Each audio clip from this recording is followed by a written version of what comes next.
Halo, selamat pagi. Good morning, student. How are you today? Oke, semoga kalian masih dalam keadaan sehat ya, Nak ya. Baik, untuk pertemuan IPS kali ini kelas 7. Kemarin kita sudah belajar tentang flora dan fauna ya, Nak ya. Kemarin sudah Ibu berikan tugas untuk kalian mengisi tabel klasifikasi flora dan fauna di Indonesia. Ya, kalau kalian masih ingat di situ flora ataupun fauna di Indonesia itu dibagi menjadi 3 nak, ya, 3 daerah. Flora dan fauna yang ada di bagian barat Indonesia, fauna asiatis atau flora asiatis, kemudian ada flora dan fauna yang ada di bagian Indonesia tengah atau peralihan, ada juga yang berada di kawasan Indonesia Timur disebut dengan flora atau fauna australis. Nah, dari ketiga daerah tersebut dibedakan oleh 2 garis ya, Nak ya, yang memisahkan flora atau fauna Indonesia bagian barat dengan tengah itu dipisahkan dengan garis Wallace. Kemudian yang Indonesia tengah dengan Indonesia Timur itu dipisahkan oleh garis Weber. Nah, setelah kalian pelajari tentang flora dan fauna di Indonesia, materi kita kali ini ya, materi terakhir di semester ini, kita akan belajar tentang dinamika penduduk Indonesia. Nanti kalian akan belajar apa itu dinamika penduduk Indonesia ya, nanti akan Ibu jelaskan melalui slide Ibu. Baik, Ibu presentkan dulu slide-nya, silahkan diperhatikan.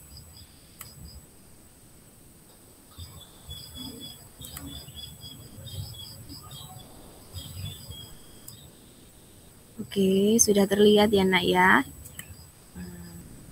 Nah, ini di sini ada gambar, Nak. Ini ada 2 gambar. Gambar yang pertama ini tentang jumlah penduduk terpadat di dunia ya. Indonesia masuk peringkat keempat dengan jumlah penduduk 208 juta jiwa. Kemudian yang gambar sebelah kanan, gambar 2 ini tentang apa ya, balita ya. Ada 2 balita di sini kekurangan gizi. Nah, apa kaitan antara kedua gambar ini? Ini contoh dari dinamika penduduk Indonesia. Ya, dengan penduduk padat, maka kecukupan gizi masyarakatnya pun akan meningkat juga. Nah, di sini yang menjadi masalah Indonesia dengan penduduk yang padat itu seharusnya memiliki keuntungan ya, Nak ya, memiliki sumber daya yang banyak, namun tidak bagi Indonesia. Jadi penduduk Indonesia yang padat ini berpengaruh terhadap gizi yang tersedia bagi masyarakatnya. Itu kemudian apa itu dinamika penduduk? Kalian bisa lihat di sini. Oke, dinamika penduduk Indonesia yang dinamakan dengan dinamika ya. Dinamika adalah perubahan kondisi penduduk Indonesia dilihat dari kuantitas dan kualitas penduduknya. Kuantitas itu jumlah penduduknya. Misalkan penduduk Indonesia pada tahun 2010 100 juta jiwa, kemudian mengalami perubahan di tahun 2011 menjadi 150 juta jiwa. Nah, itu contoh dari dinamika penduduk. Selain itu, dinamika penduduk juga dilihat dari kualitas penduduknya.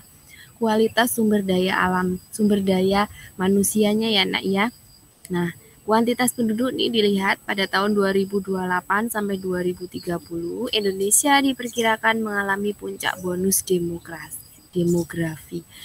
Bonus demografi itu adalah kondisi di mana jumlah penduduk usia produktif ya. Usia produktif itu usia yang bisa bekerja, yang bisa menghasilkan ya. Usia berapa itu, Nak? Usia antara 15 sampai 64 tahun. Jadi usia-usia antara 15 sampai 64 tahun itu dikatakan masuk ke dalam usia produktif. Nah, usia produktif ya itu lebih besar daripada usia non produktif. Jadi usia non produktif itu usia di atas 64 tahun dan usia yang di bawah 15 tahun itu usia non produktif.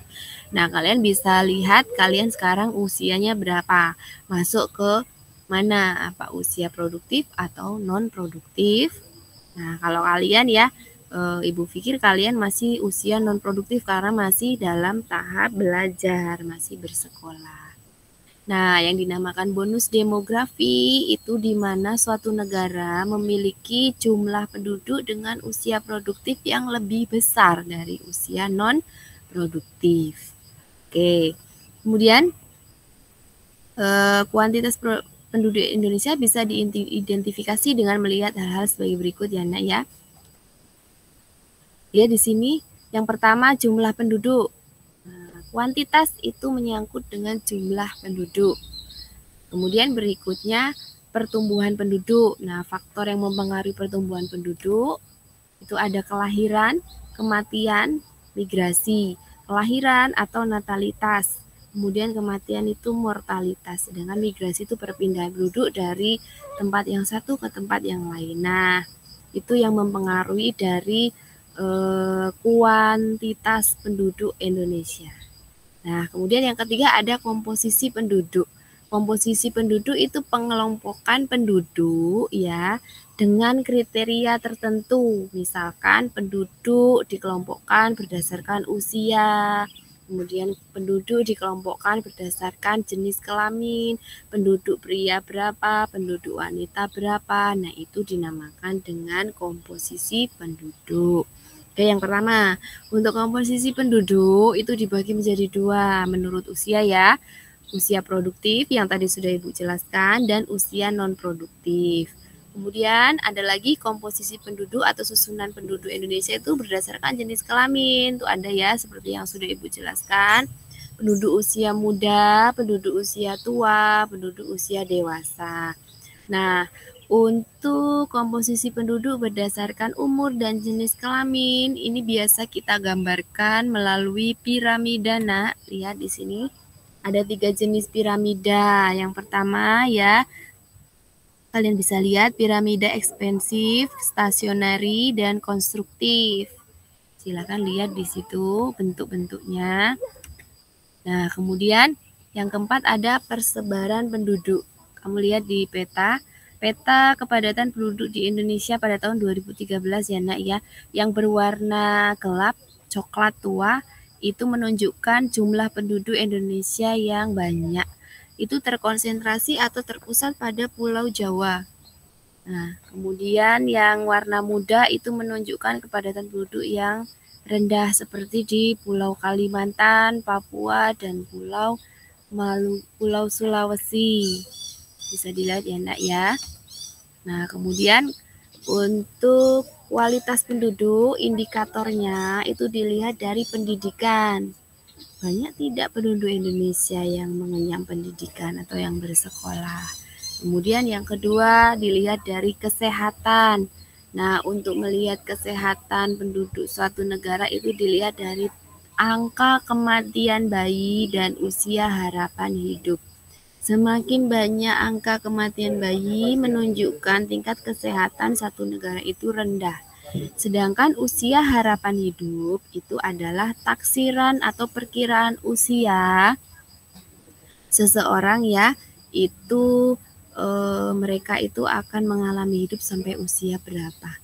Kalau di Jepang itu bisa sampai usia ratusan tahun baru mereka meninggal. Tapi kalau Indonesia rata-rata itu 60 sampai 64 tahun.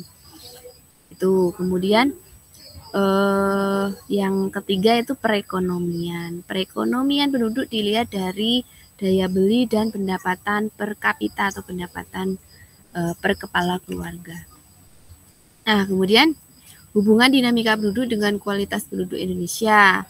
Dengan jumlah penduduk yang cukup, persebaran penduduk yang merata, komposisi penduduk dengan usia produktif lebih banyak, diharapkan akan menunjang pengelolaan potensi sumber daya alam Indonesia secara maksimal.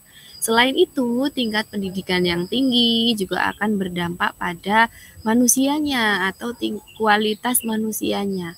Manusia memiliki ilmu dan keterampilan yang bagus, maka akan bisa memanfaatkan potensi sumber daya di Indonesia secara optimal untuk memenuhi kebutuhan ekonomi terutama ya dan kemajuan bangsa kita. Oke, sampai di situ ya, Nak ya, sedikit tentang dinamika penduduk. Kalau berbicara tentang dinamika penduduk itu memang banyak sekali ya, Nak ya, di Indonesia ini permasalahannya. Dari awal tadi sudah Ibu tampilkan berupa gambar kekurangan gizi. Jadi kalau orang bilang biasanya kalau jumlah penduduknya sedikit itu cenderung negara-negara yang maju. Nah, Indonesia ini termasuk negara yang dengan jumlah penduduk banyak, menimbulkan banyak permasalahan. Selain kekurangan gizi, juga menimbulkan pengangguran. Pengangguran itu diakibatkan karena jumlah lapangan pekerjaan itu tidak bisa memadai dengan jumlah penduduk yang banyak. Kira-kira seperti itu, Nak. Nanti kalau ada pertanyaan, ya boleh kalian sampaikan di WA Group. Nah, tugasnya hari ini silakan kalian mengisi LKPD ya. LKPD-nya nanti Ibu bagikan melalui WA Group. Tampilan LKPD-nya seperti ini, Nak. Nanti silakan disamakan ya.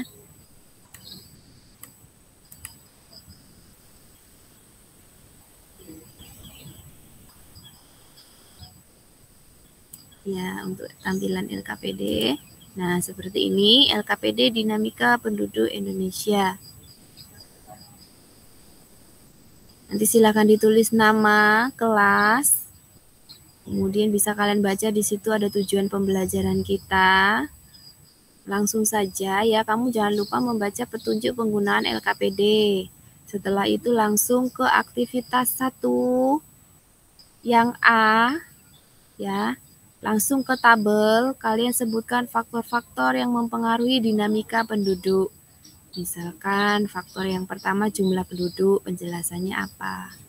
Silakan diisi, dilengkapi tabelnya. Nah, kemudian langsung ke aktivitas yang B, Nak. Nah, kamu baca di situ ada sebuah peta, kalian suruh mengurutkan daerah di Indonesia yang paling padat penduduknya. Mulai dari yang paling padat penduduknya sampai yang paling rendah penduduknya. Tadi sudah Ibu jelaskan sedikit ya, bahwa warna gelap ya ini menunjukkan kepadatan penduduknya tinggi, sedangkan warna yang lebih muda seperti Pulau Kalimantan, kemudian Papua, Maluku, ini menunjukkan kepadatan penduduk yang rendah. Nah, ini menunjukkan bahwa persebaran penduduk di Indonesia itu belum merata, masih terfokus di Pulau Jawa. Nah, pada aktivitas ini kalian disuruh melengkapi kolom ini, Nak. Silakan kalian isikan, misalkan daerah paling padat penduduk di Indonesia itu Jawa Timur, Jakarta, dan sebagainya, sampai daerah yang memiliki jumlah penduduk paling sedikit.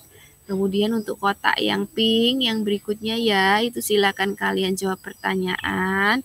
Apa akibat dari persebaran penduduk yang tidak merata? Jelaskan dengan lengkap. Kalian tulis jawabannya di bawahnya. Oke, itu untuk aktivitas 1. Kemudian untuk aktivitas 2, ini karena aktivitas 2 ini mengamati video, jadi kita lewati ya, Nak ya. Langsung ke aktivitas 3. Aktivitas 3 ini ada sebuah teks ya, faktor penentu kualitas penduduk. Nah, di sini kalian disuruh membaca teks, kalian cermati teks, nanti kalian tulis informasi atau pengetahuan apa yang bisa kalian ambil di dalam teks tersebut. Nah, di sini ada panduan pertanyaannya, Nak. Silakan kalian tulis ya. Jawab 2 pertanyaan. Yang pertama, silakan analisis kualitas penduduk Indonesia berdasarkan tingkat pendidikan, kesehatan, dan ekonomi. Kemudian pertanyaan kedua, bagaimana pengaruh kualitas penduduk terhadap kehidupan sosial dan ekonomi. Tadi sudah Ibu jelaskan ya, Nak ya. Oke, jadi yang kalian kerjakan adalah LKPD aktivitas 1A dan B dan LKPD aktivitas 3. Aktivitas 2-nya tidak usah dikerjakan. Oke, sampai di situ ya, Nak ya. Nanti kalau ada pertanyaan silahkan di WA Group agar semua bisa melihat. Jadi kalau ada pertanyaan yang sama, Ibu nggak menjelaskan berulang-ulang. Baik. Sampai di situ, Nak, untuk pelajaran kita kali ini. Oh iya, untuk tugas untuk kelas 7C silakan tugasnya dikirim di grup kelas 7C. Sedangkan untuk kelas 7A dan B boleh dikirim di grup IPS. Sudah jelas sampai di sini ya, Nak ya. Baik, Ibu tutup pelajaran IPS kali ini. Semoga kalian tetap semangat walaupun kita masih belajar daring ya nak ya. Tugas tetap dikerjakan. Batas waktu pengerjaan tugas silakan diperhatikan ya nak ya. Sampai pukul 12 siang ini. Oke. See you next time. Tetap semangat. Assalamualaikum warahmatullahi wabarakatuh.